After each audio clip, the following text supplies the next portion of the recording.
21 নম্বর পারা 31 নম্বর সূরা সূরা লুকমানের 6 নম্বর আয়াতে রব্বুল আলামিন বলেন ওয়া মিনান নাসি মান ইয়াশতারি লাহুয়াল হাদিসি লিয়ুদিল্লা আন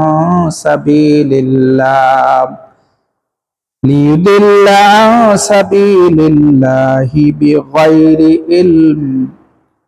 রব্বুল আলামিন বলেন মানুষের মধ্য হইতে কিছু মানুষ রয়েছে যারা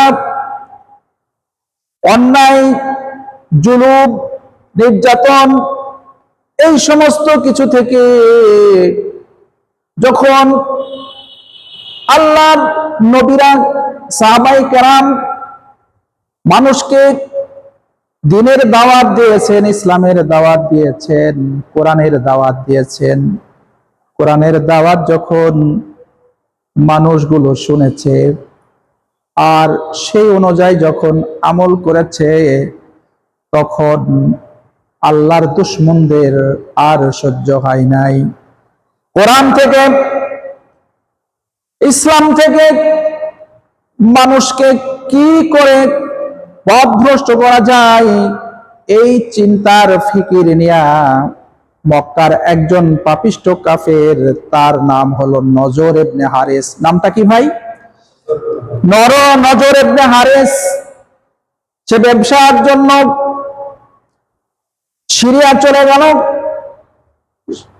এরপরে সেখান থেকে কিছু নাটক, কিছু ক্রীড়া কৌতুক, খেল তামাশা, গল্প, যে সমস্ত গল্পের মধ্যে কোনো কল্যাণ নাই, সেই সমস্ত খেল তামাশার কৌতুকের বস্তু ক্রয় করে নিয়ে আসে মক্কার জমিনে। যখন মুহাম্মদ সাল্লাল্লাহু আলাইহি ওয়াসাল্লাম কোরআনের দাওয়াত দিচ্ছিল, কোরআন শোনাচ্ছিল, সেই সময় তারা কোরআনের বিরুদ্ধে এই সমস্ত নাটক, এই সমস্ত খেলা, এই সমস্ত কৌতুকগুলো পেশ করছিল, যাতে করে তারা ইসলাম থেকে, নবী থেকে, রাসূল থেকে যেন তারা দূরে সরে পড়ে। এই যে ষড়যন্ত্র সেই সময় ছিল, এখনো আছে কিনা? এখনো গোটা বিশ্বে মুসলমানদের বিরুদ্ধে, কোরআনের বিরুদ্ধে, ইসলামের বিরুদ্ধে মানুষ যে ষড়যন্ত্র করে যাচ্ছে, আমরা কিন্তু সেটা টের পাচ্ছি না। কেমন টের পাচ্ছি না? যে মানুষকে ইসলাম থেকে, কোরআন থেকে দূরে রাখার জন্য প্রতি 4 বছর পর পর দেখছেন খেলা হচ্ছে। ধরে এই ফুটবল খেলার যে জন্ম হয়েছিল, এটা হচ্ছে আমেরিকা 1863 সালে, আর ফিফা গঠন হয়েছিল 1904 সালে। এর গঠনের উদ্দেশ্য ছিল যে মানুষ যেন অন্যায়, পাপ ছেড়ে দিয়ে যেন খেলাধুলা করে যেন তারা সুন্দর, সুষ্ঠু মানব হতে পারে। আমি আপনাদের কাছে প্রশ্ন রাখতে চাই, এ যাবৎ পর্যন্ত ফুটবল খেলে কতজন মানুষ নামাজি হয়েছে? কতজন মানুষ আল্লাহওয়ালা হয়েছে? কতজন মানুষ ইসলাম বুঝেছে? আসলে বিষয়টা তো এমনটা নয়।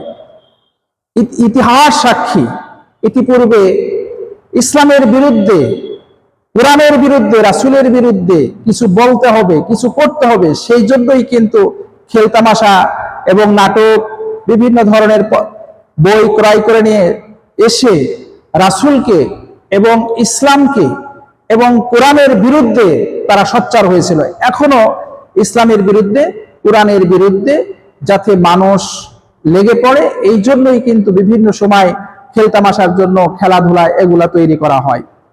তো মুসলমান যদি এই কাজ থেকে দূরে সরে না পড়ে, একদিন মুসলমান তাদের অবস্থান থেকে সরে পড়বে, এবং অবস্থান থেকে যে সরে পড়েছে এটা আজকে আমরা দেখতে পাচ্ছি।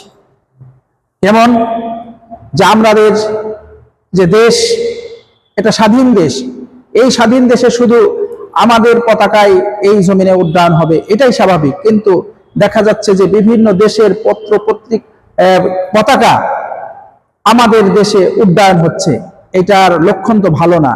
কেন বিদেশি পতাকা আমাদের এই দেশে উড়বে? কিন্তু আমরা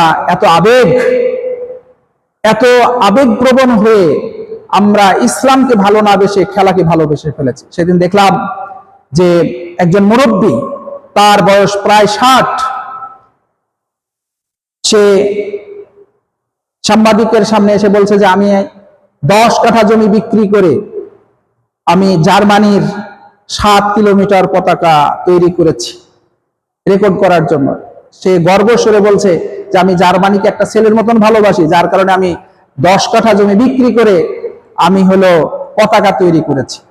চিন্তা করেন যে একজন মানুষ কত অবুঝ হলে এই পতাকা তৈরি করে সে মানে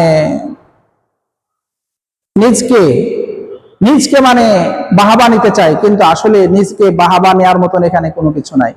এখান থেকে যদি আমরা যদি বুঝতে পারি তাহলে এটা আমাদের জন্য কল্যাণ হবে। আল্লাহ আমাদেরকে কবুল করুক, আমিন।